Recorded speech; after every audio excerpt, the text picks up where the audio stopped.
When Gohan was initially called upon to defeat Cell, there was much speculation he would take the reins from his father as the lead protagonist of the series. Though we know now this not to be the case. What if it was neither he or Goku to take the primary focus moving forward? What if someone else, albeit familiar to us today, were given a much more prominent role than they currently play? As the young Super Saiyan 2 falls to his knees in defeat, having let his own hubris get the better of him, Goku steps up to teleport Cell off the planet before he can unleash his Earth-destroying kamikaze attack. With his final words, he glances back at his son to smile he's proud of him.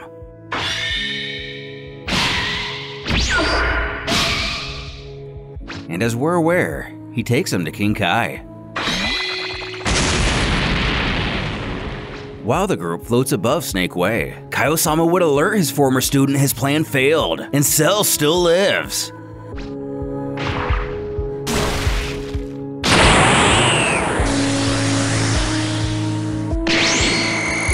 First cutting down Trunks.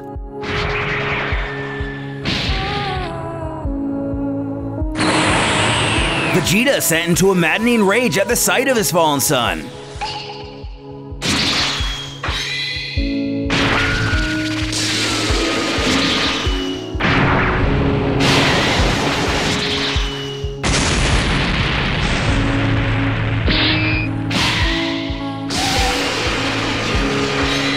Gohan calls for the others to protect themselves from his furious onslaught. Krillin doesn't even understand how this is the same Vegeta as before. His power is far higher than he's felt previously. Piccolo reasons the anger of seeing his own son murdered before his eyes was enough to push him past his limits. He screams for Cell to reveal himself from the debris. He's not finished with him yet.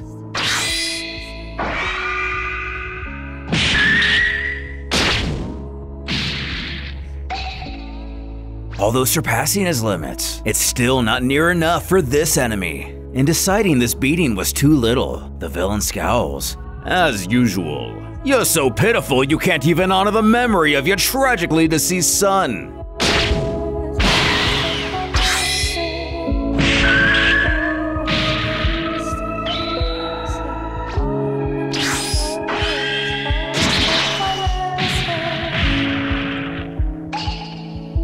Getting one final hit on the bio-android, Cell is shocked the Saiyan was able to leave a mark, though in the grand scheme of things, it's merely a simple setback.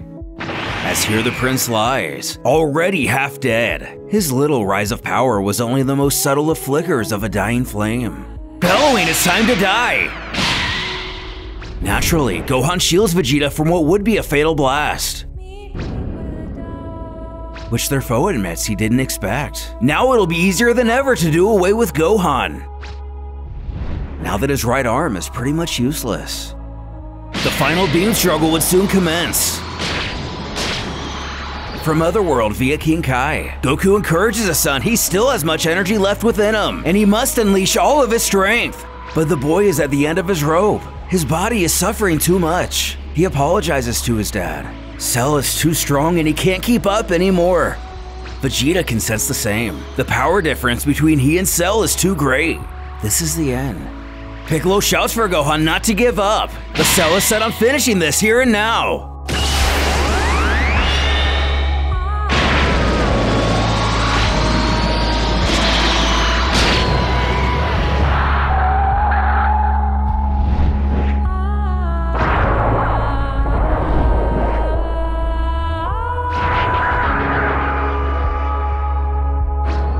With that push, the young Saiyan is no more. Clenching his fist, Goku pleads for the forgiveness of his friends and family. This is all his fault. His victory all but assured. The villain cackles, the final hope of Earth has gone up in smoke. The end is near for these remaining vermin. Even though he used a lot of energy against Son Gohan, they still don't stand a chance in his wake. He will annihilate them all.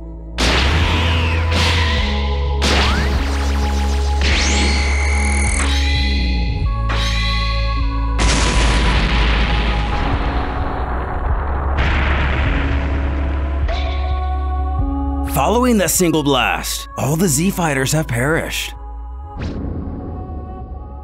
Or almost all of them. Cell is amazed to see Krillin of all warriors is still breathing. Quite the feat for such a fragile being. But now it's time for him to join his comrades, as something else catches his attention. 18. Krillin can already tell what he's thinking and pleads with the monster to kill him in her place. Just leave her alone.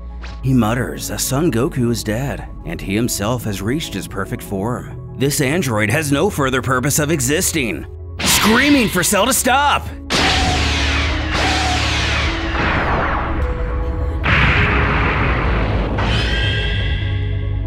Satisfied with his most recent kill, he takes a dark pleasure in doing away with obsolete technology.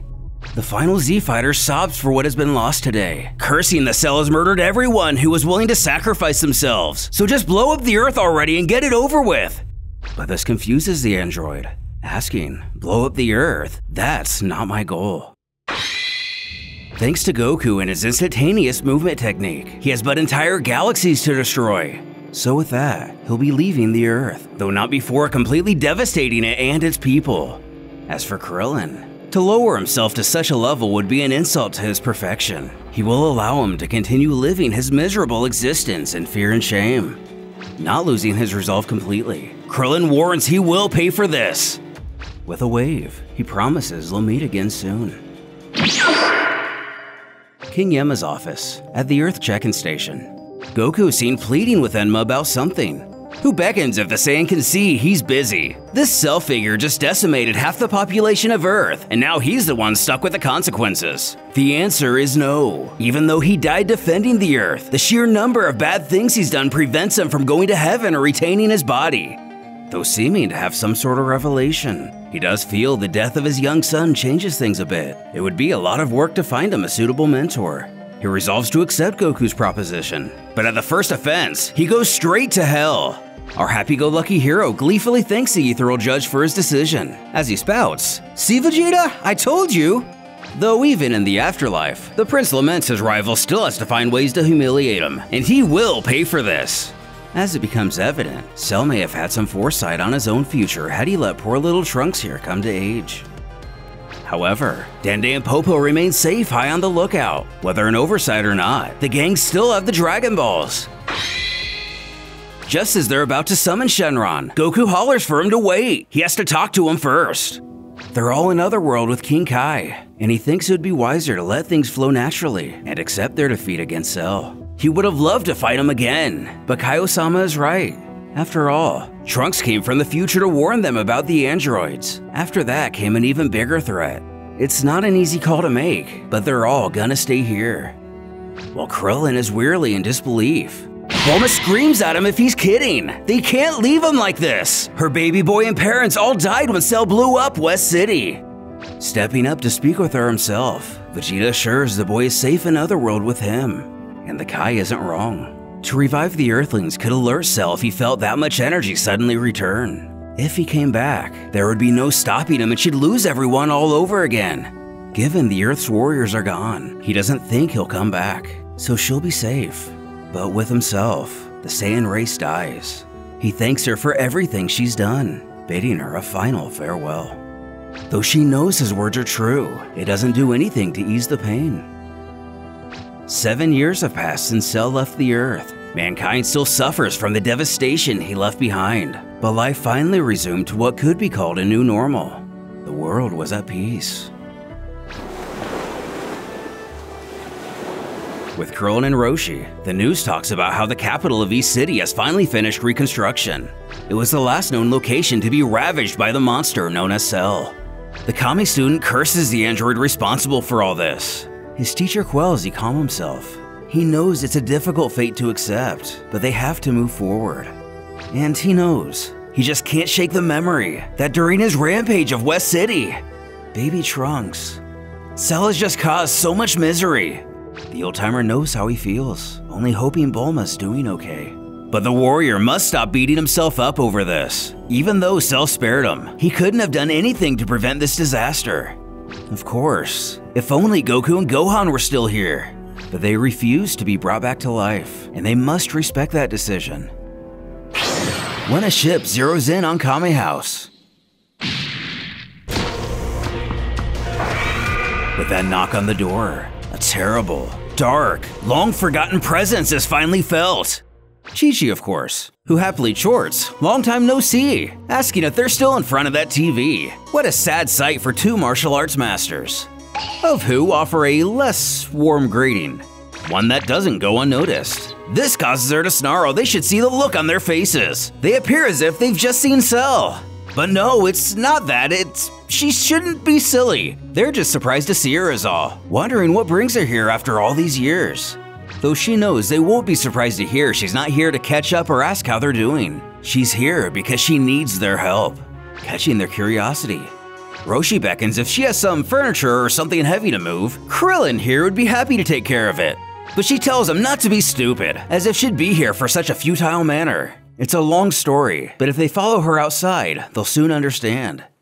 Quickly walking out to the ship, she calls for someone to come out. Krillin is now confused what exactly she's planning to show him. But upon entering, there's only an empty bed, but Chi-Chi knows he was here just a minute ago. The pair begin to believe these hard times may have begun to take a toll on her mental state. Krillin presses that there's nobody else here besides the three of them. She's had a long journey. Maybe she should rest a bit. When the voice of a child chimes, he thinks she's looking for him. With that uncanny face and hair, they wonder if this could actually be Goku.